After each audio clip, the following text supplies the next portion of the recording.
I'm ChosenArchitect, and this is All the Mods 10.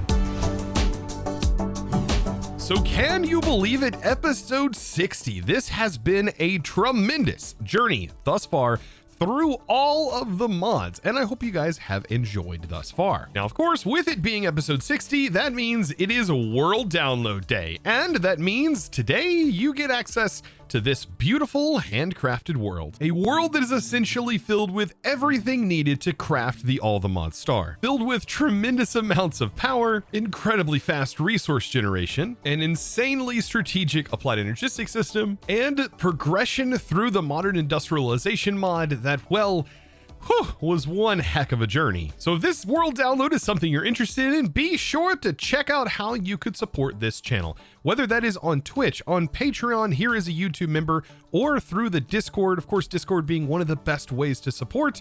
Of course, if you do that, link everything up over on the Discord, and well, you gain access to world downloads, and depending on the tier, also supporter servers. And it's my way of saying a huge thanks of those of you who choose to support the content I make, and I do appreciate you more than you'll ever know. Thanks. And so with all of that being said, it's now time to get on with today's episode. And boy, oh boy, is this going to be a rather exciting one. So what exactly could be exciting about today's episode? Well, let me kind of explain a few things. Modular machinery. Well, multi-block machines, or better known as the machine mod that allows Modpack developers to make their own custom multi-block machines. And well, this mod happens to be in all the mods, and it's used in a very interesting way. This is the multi-block that we're going to need to essentially craft the All the Mod star. Like, it's the only way that we can craft the star. And we are now at a point where I essentially can craft 18 of every single individual main component that is going to be needed for all of this. And now we just simply break down and we have to craft the actual modular machinery for it. Now, all that seems fair, but there's a lot of automation that's actually still needed in order for us to get there. And so we're not quite there yet, but we might be a whole lot closer after today's episode. Now, something I did notice, if I wanted to make an automatic Hephaestus forge, this might be one of our first actual modular machinery machines that we make. But it does look like to be able to make this automatic forge, well, we're going to need a Hephaestus forge to make it. And well, unfortunately, this means that I'm going to have to make the top tier Hephaestus forge again. And man, I'm not one to typically complain, but ouch, that really hurts. But before I go repeating that process, as well, it's going to be a process you've already seen, so there's no real reason to watch me grind through it again. I'm going to instead start working on some other components that we're going to need in order to make our first automated Hephaestus forge. Now, before I go on and start working on that though, there is some things that I kind of want to do today since it's episode 60 and we've made it this far, and that is to craft all 18 of these individual components that are going to be kind of our final hurrah. So this is going to require me to head back into our Nether Star area because I have to grab out all of these Ender Dragon data models that I had stored in here to get them all the way up to self-aware. This being like one of the final items that I need in order to complete this. So after grabbing those, I've also went ahead and set up some pedestals. This is to kind of show off all of those items, all the major 8. Now, technically, there also is this creative essence and the Patrick Star, but I wouldn't really consider this a part of the featured 8, which essentially shows that we have progressed enough to, well, master all of the mods in those categories. So I guess with that, it's the moment of truth. We need to craft up several of these, and this is going to be a process here.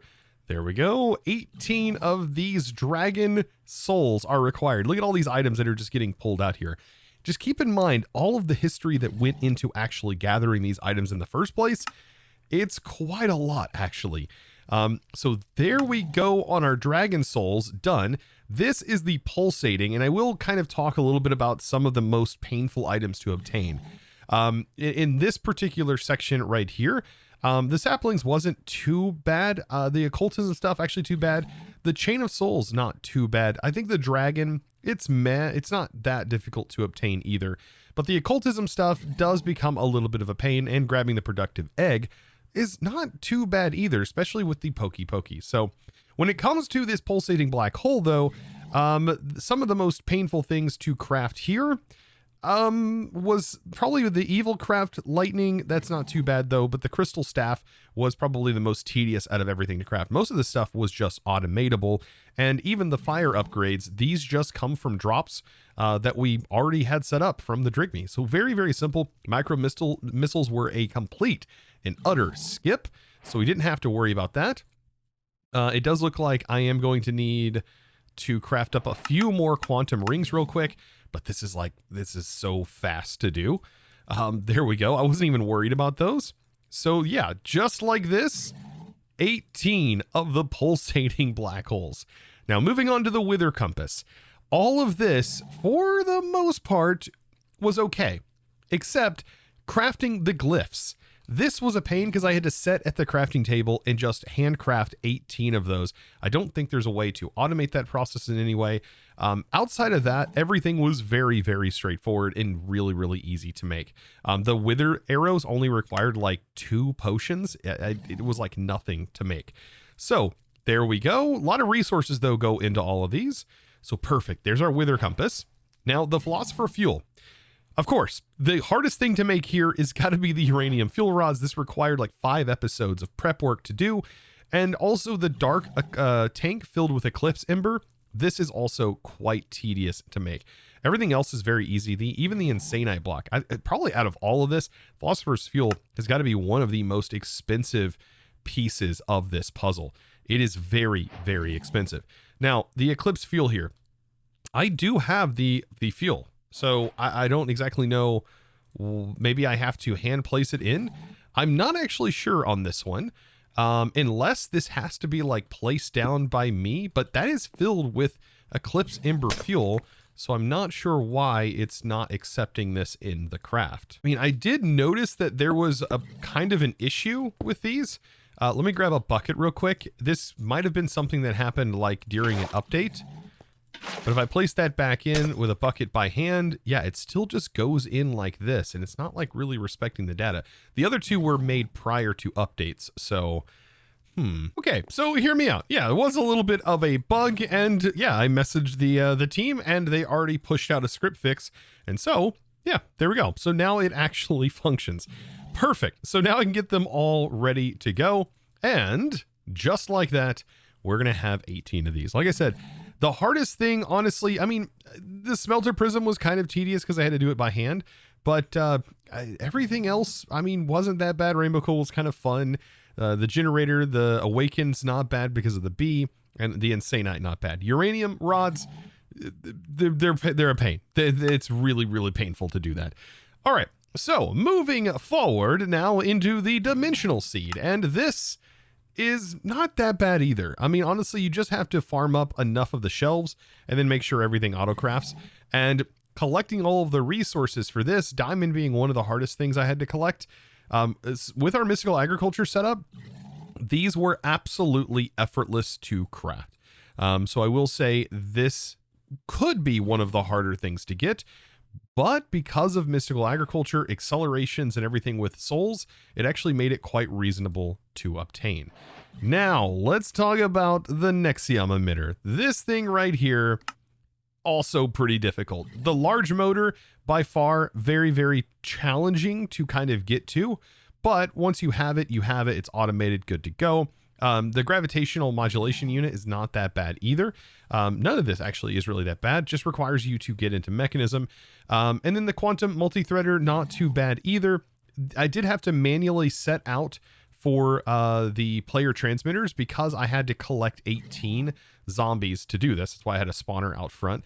The infinity range, and then the wireless terminal. This is the one that I didn't actually know if I needed to do this, but on the wireless terminal, I actually went ahead and crafted it with all the terminals because in the quest here, it looks like it needs all of the terminals.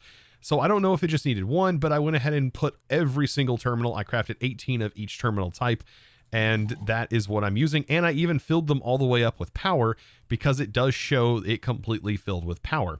So there it is. It's not the exact match, but it does seem to craft and work just fine. So I don't know if I went above and beyond there, but there we go. Perfect. There's all 18. So now moving into the next one. Okay, so the Oblivion shard. This one was just super tedious because of the evil craft. Making the Mace of Destruction is kind of tedious. Getting enough of the Vengeances to make the Vengeant Focus was also very tedious. I just basically stood at a zombie spawner down in my arena down here, and I just went for it for a little bit. It took me like 30 minutes or so.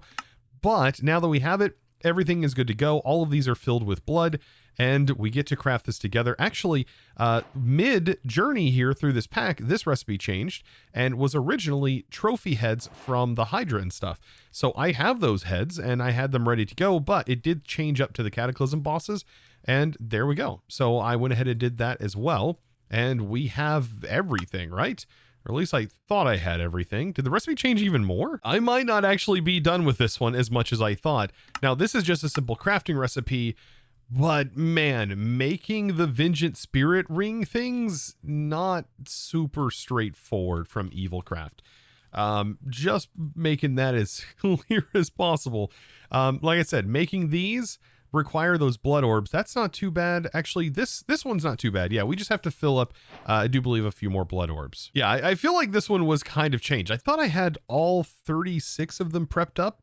Apparently not. But I mean, just like this, you can definitely tell which mods were my favorite to get into and which, well, were kind of just a pain to get into. Evilcraft, I have a love-hate relationship with it. Now, the interesting part in all of this is that I can just essentially craft things like this. So for example, I need 18 more of the Vengeances.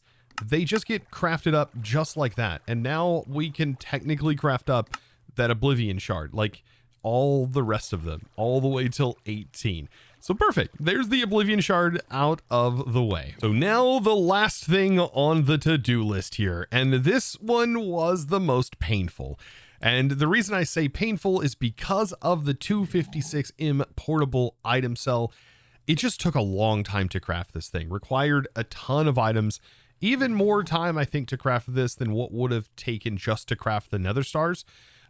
So this thing right here, very, very crazy. Also requiring more modern industrialization stuff with the blast-proof casing, which of course was in line with getting the quad fuel rods.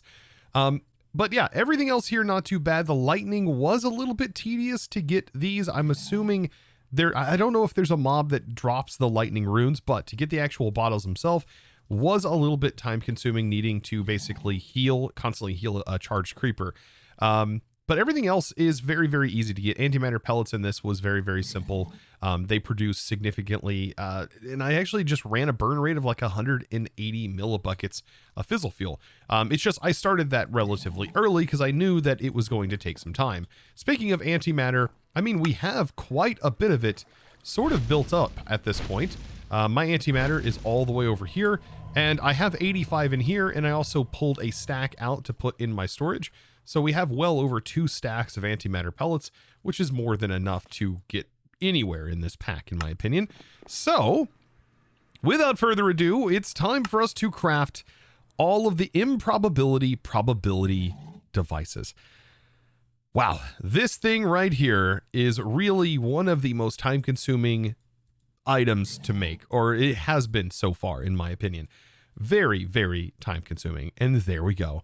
That, my friends, is every single item, essentially, that we are going to need to make the All the Mods Star. At this point now, we are essentially needing to prep up all of the things and materials needed that are going to allow us to craft the star itself. So that's what we're going to be working on the rest of today's episode, is getting all of that done. But look how beautiful all of this stuff is. And because of how special these things are, I kind of want to lay them out in barrels that are underneath the pedestal that they're assigned to. Oh man, just to make sure we have them all centralized in one place. Now with that done, it's time to start the grind of actually getting our self-modularium and start to produce all of the resources that are going to be needed for automating things like the Hephaestus Forge and other machines like that. So how am I going to do this? Well, first things first, I think what I'm going to want to do is probably just go ahead and get myself another top tier Hephaestus Forge. So that means I have to start over, and I am going to take these out. I've been told if I leave these in and break this, it will just delete them. Now, unfortunately, I don't think there's a way for me to get the Ariel out and stuff like that of the forge. So when I do break this, it is just kind of gone and I have to completely restart. So now for this Hephaestus forge, you can see right here, to be able to start this whole procedure here, I'm going to need a Hephaestus forge. And so this is why I need to redo this. Now, it does look like I also need to start working on making Z-Logic controllers. This is going to require zombie heads. They're pretty easy for me to get so long as I have some essence. So I think I can get some essence started real quick. And then we need a slicer, which just requires me to have all of these materials alloyed and get them started. It looks a little bit crazier than it actually is, but all of this stuff there are seeds for, and I just have to get to work on that. So I do need to break this current forge, and then, well, I have to create another one. And once that whole process is done, I've got to charge this one up, just like I've done all of the other ones, with experience, blood, all of the fun stuff, including souls, before I can craft any more upgrades. Now, I know blood can be kind of one of the hardest things to fill up inside of this thing, but I did find that if I surround this with these spikes and I use my chicken spawner, it actually kind of automates the whole blood collection process. So I don't have to really worry about it too much, or at least I shouldn't, so long as they land correctly. There they go. A little help with the acceleration wand, and we've got more than enough chickens ready to go. Yeah. So now I have been prepping some things down here. I do have Z-Logic controllers now automated. I have some stuff prepping up with Ender.io. The Z-Logics I can now just make. So this is a super easy thing, by the way, to kind of set up. All you have to do is set the input and output on the bottom. And for example, I want to craft like 3 of these. It's going to only put in what it can accept here at the bottom. You just have to put an axe in here and shears. These will eventually break. I may be able to put Eternal Stellas on here to make them never break, but I don't know if we're really going to even have to bother with that. But yeah, just with the base upgrade, you can see how quick it is. It's not the fastest in the world, but it gets the job done. Now, I'm going to need to dive a little bit more into Ender.io later, but for right now, I think we can maybe focus on getting our base automatic Hephaestus forge block possibly crafted. It looks like we have just about everything needed here. Now, there's a couple of things we do need. Those Z-Logic controllers we just worked on. The Hephaestus forge that we just remade. And we are going to need some of the machine casings in order to make the main block here. And so this is going to be our first dive into how we're actually going to make those modularium. So modularium, if we take a look at the recipe for it, it requires us to use this forge and send in stone and have all the modium in the middle. We also need an artisan and elementarium relic, and that will allow us to at least get our first basic modularium. And then we have to press that into sheets with like a compressor from like modern industrialization, which is really simple to do. And we can set that up right here. But we also need a sentient ender, and this is where things are a little bit different. We do need Enderman skulls, so thankfully I can make those. I have the ability to do that with essence. We need vibrant alloy and slice and splice that. But the hard part is we need to catch a witch in a jar. That is the weird part. Thankfully, I know just where to find some witches. Yeah, they happen to be all over the place inside of these structures. So I just need to work my way into them. And it's super dark in here. But if I can just get to one of those spawners, just right over there somewhere. Is it up the stairs? Yes, there we go. I can swap a witch, and then I can just get out of here. So I can then go ahead and transform this into a handy-dandy witch spawner. Now, I am going to need those vials. So vials, I did go ahead and make an autocraft for them. Looks a little bit like this, and essentially we would just pick it up. It's just another way to pick up a mob, and we can move it around. Now, automating this is where it becomes a little bit more challenging. We'd probably have to figure out a way to use some sort of clicker and also make sure these mobs are sort of going in like the correct direction. Now, with a soul binder ready to go, we can slap that on here, give ourselves an induction card, and we are going to need a capacitor. So go ahead and throw that. And we are just about ready to make those fancy components, the sentient enders right here. So perfect. Just like this, I have my ender head. I think we also need to give this XP. And a way that we can do that is by using the actual XP holder or container from Ender.io as well. And that thing is called an XP obelisk. So yeah, I might just place the XP obelisk right here, and then we can set it to push down to the bottom, and I can give it a few of my levels, just like that. And XP is now going to fill up in here and is going to be required whenever we start working on this. Now, I do want to build a slice and splice recipe. This is how easy, by the way, the slice and splice recipe is to build. You don't even have to tell it anything, really. You just click the button and it's ready to go. So let's go ahead and make, I don't know, 3 of those for right now, just to kind of get them started. It gets placed in. I just love this. It's the simplicity of this is what makes it nice. And then back to the soul binder, where it'll be a little bit harder to automate this one. We'll have to see how this goes, but we put the Ender resonant in here, and you can see, right, a resonator, and it's going to just then produce the thing that we need. Perfect. We have a sentient Ender.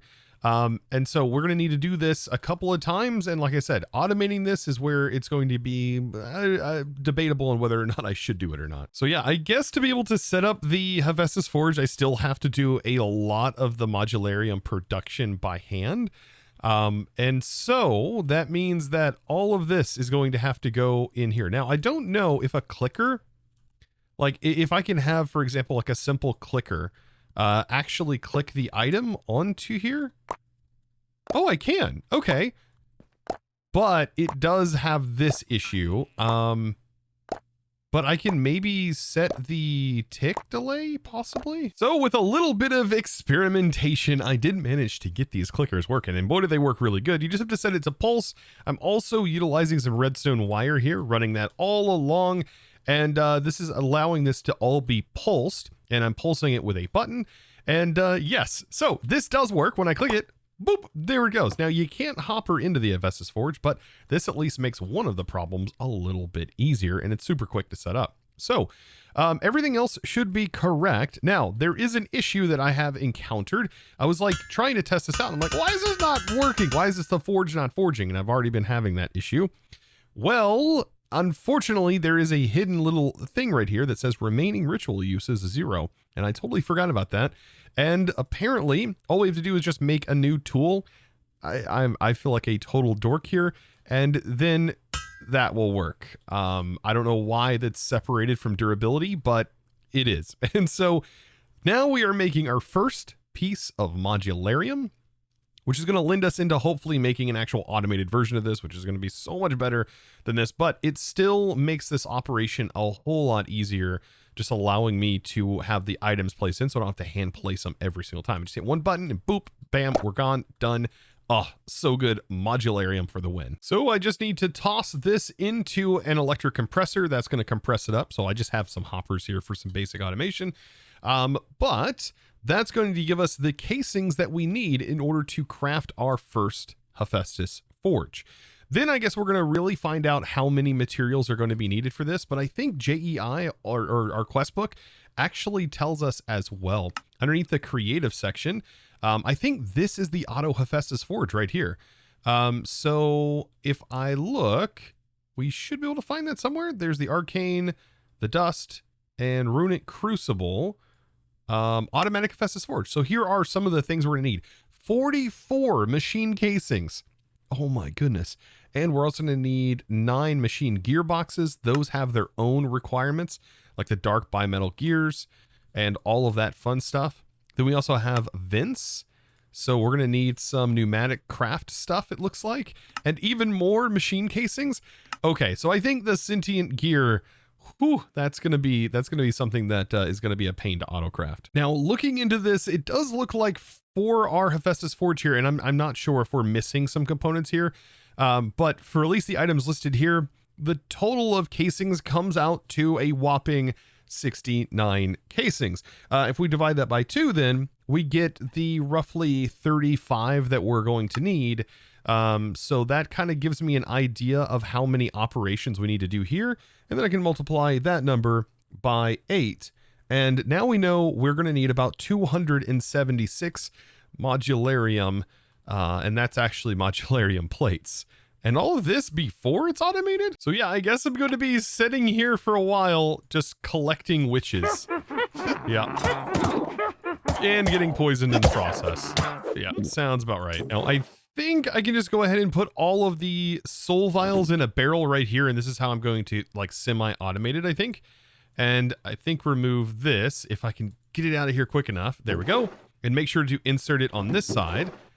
Yeah, that might work. Hopefully it's fast enough. No, it's not. Now, I wonder if Applied Energistics is smart enough to make these. I don't actually know. Like if I have that here and here, it should be specific to that soul vial with a witch in it, but it actually might not be. I'll go ahead and get rid of the soul vial. The main thing is the ender that we want the pattern for. Oh, I can't even encode the pattern for this. So I'm thinking maybe use item transporters here. Make sure we set that to regulate mode.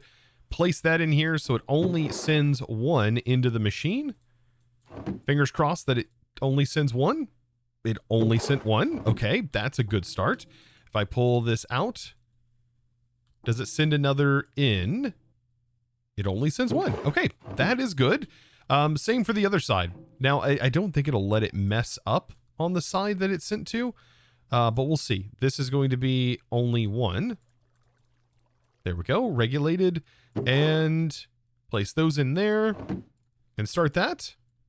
Okay, and then this will auto output into the pattern provider. At least it should. It should automatically push the items out. Why is it not? It's not even pushing. Oh, okay.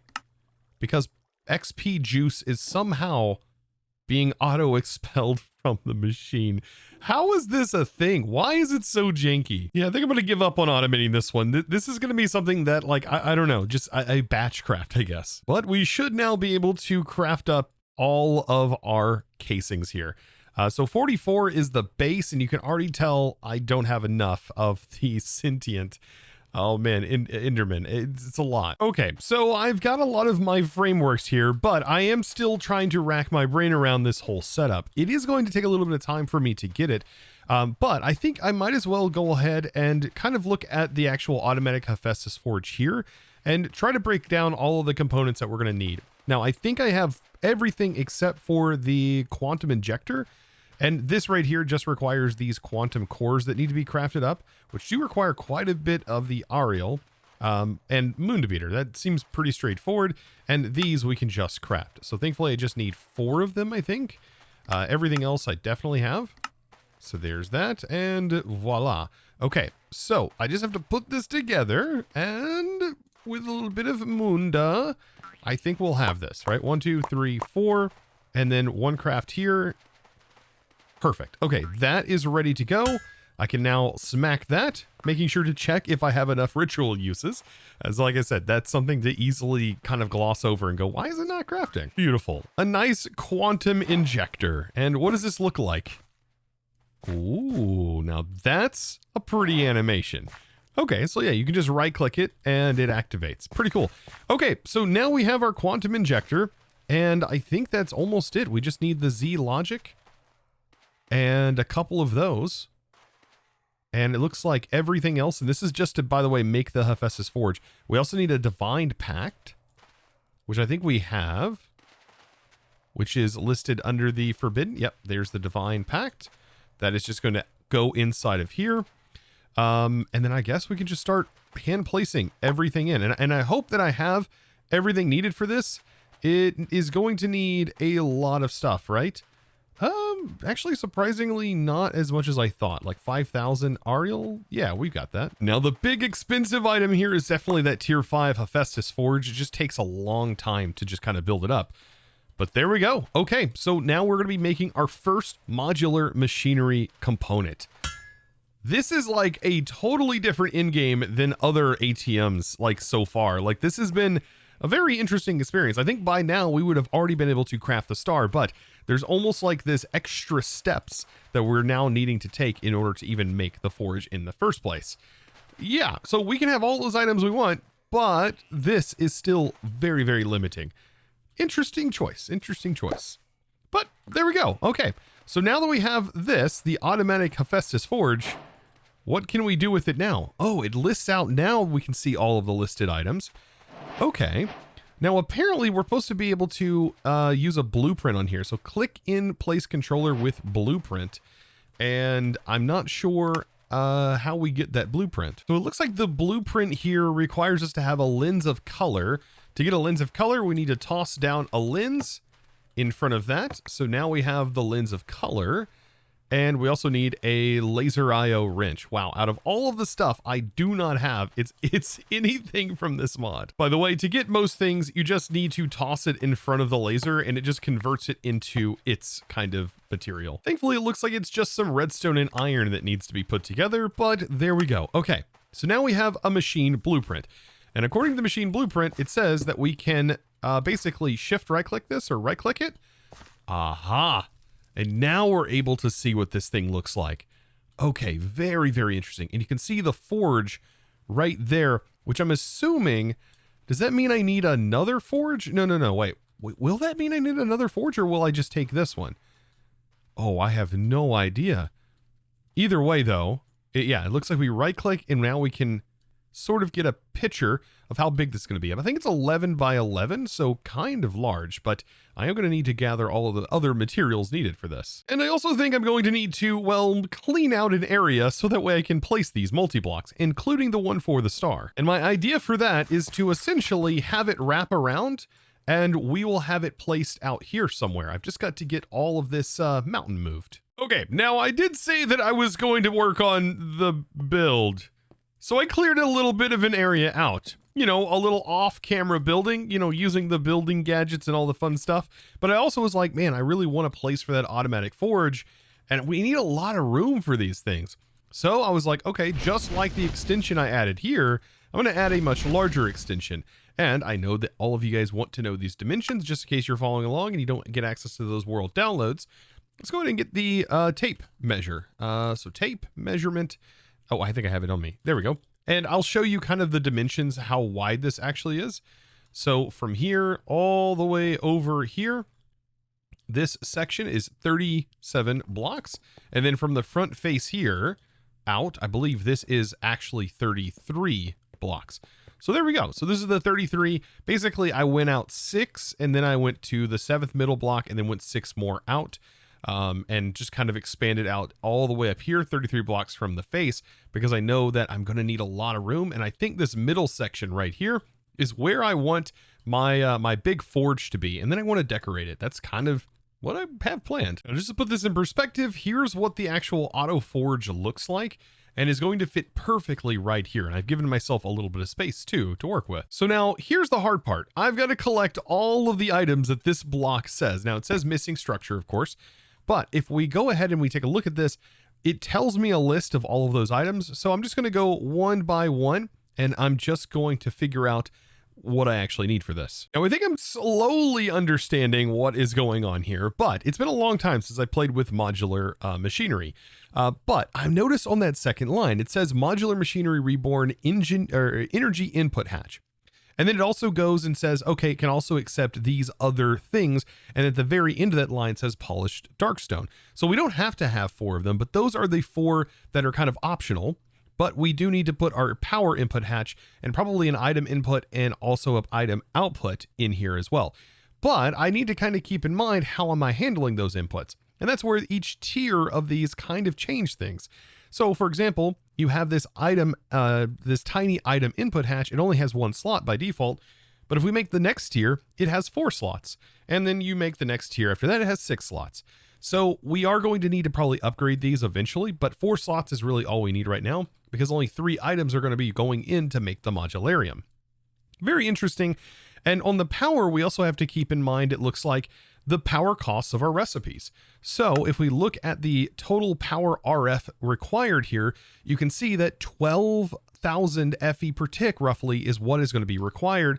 And so we have to make sure we have an energy input hatch that either meets or exceeds that value. And so you can see where it says accepts per tick, that is that value. And this one in this case can do 24,000.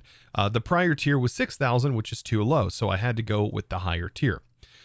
Now on the item and fluid inputs, that's the next tier. These are required. You can see it does require fluid input hatches, but it doesn't specify what ones. But that's another thing I had to look at because this needs 5,000. And if I use the base, it can only hold 1,000, meaning that this would not be able to craft. So I had to make sure that I had one that accepted at least 5,000. And so 2 of those hatches need to be normal. These only have to have 1,000.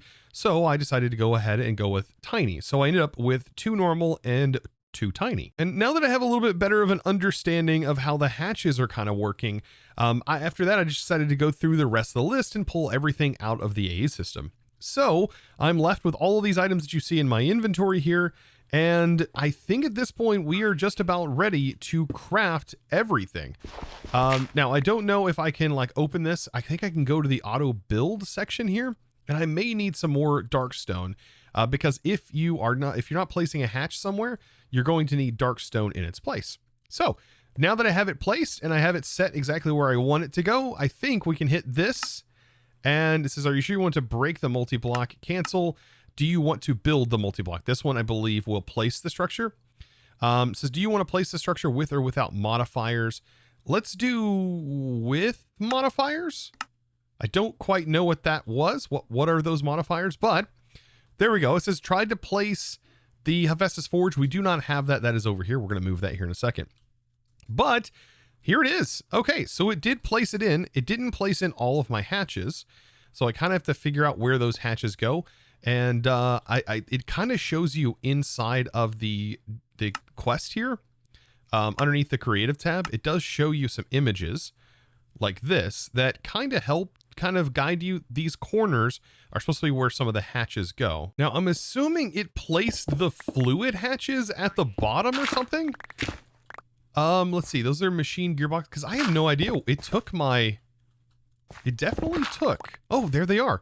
So there are the fluid inputs. Okay, so the fluid inputs are going to be on the bottom of this block here, the multi-block.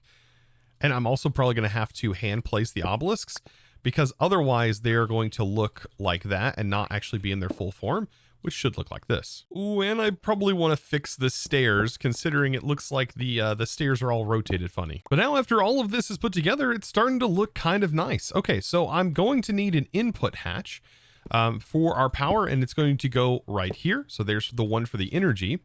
And then because I like to go from left to right, I'm going to put the input hatch for our items over here. And this will be the input. And then the output will go over here on this side. Assuming that's where these hatches go, I guess we'll have to find out, right? They didn't change colors, so I'm unsure if that's a thing that's supposed to happen. It does say missing structure, though. Oh boy. Oh, that's right. But the missing structure is literally just the Hephaestus Forge itself. Okay, so I guess I can go ahead and break it. And I'm assuming that we can use the Hephaestus Forge over here in the same manner that we normally would, because it looks like it is the exact same setup as this. If I break this, I'm losing everything that's inside, but it is what it is, I guess. I wonder if this could be just moved with the cut paste tool. I probably should have tried that. It might have actually held onto all of its data, but there it is. And there it goes. It actually says automatic Hephaestus Forge. Everything is formed. And it is no recipe as of right now, because we're not really giving it any of the materials. Now, speaking of materials, that's where we have to technically automate liquid Ariel, and we also need to automate the liquid souls, and we already have blood automated, and XP fluid is just simply from Just Dire Things. So I think we have just about everything. We just don't have this, which is going to require its own runic multi-block. Oh, speaking of that, that is actually kind of painful, because if that requires more modularium, I just moved this. Well, it looks like we have the multi-block, but we're not really done yet. Yeah, I still have to manually craft it. And yep, this is where the multi-stage step thing is going to have to take place, because this runic crucible, I don't even know what materials is going to be required, but I do know I'm going to need a lot more modularium, and my goodness, I'm just crafting it all by hand. And so after going ahead and setting this up, I think it'll be best explained in the next episode, because there is a lot more to this than I originally thought. But Guys, if you did enjoy, be sure to click that subscribe button if you haven't already, and well, give this video a huge thumbs up. And also, if you're a supporter, be sure to get your world download. Don't forget, all of this will be in that download, available for you to tinker around with if that's something you do enjoy. So, thank you guys so very much. And speaking of world downloads, it's time to thank the amazing supporter of today's episode. And that amazing thanks is going to go out to Joey230. Thank you so much, by the way, for your amazing support and choosing to support me over on the Discord by becoming a Discord premium member and supporting me in one of the best ways possible. Thank you all so very much. I look forward to seeing you, of course, in the next episode. We're getting very close to that star. And as always, thanks for watching.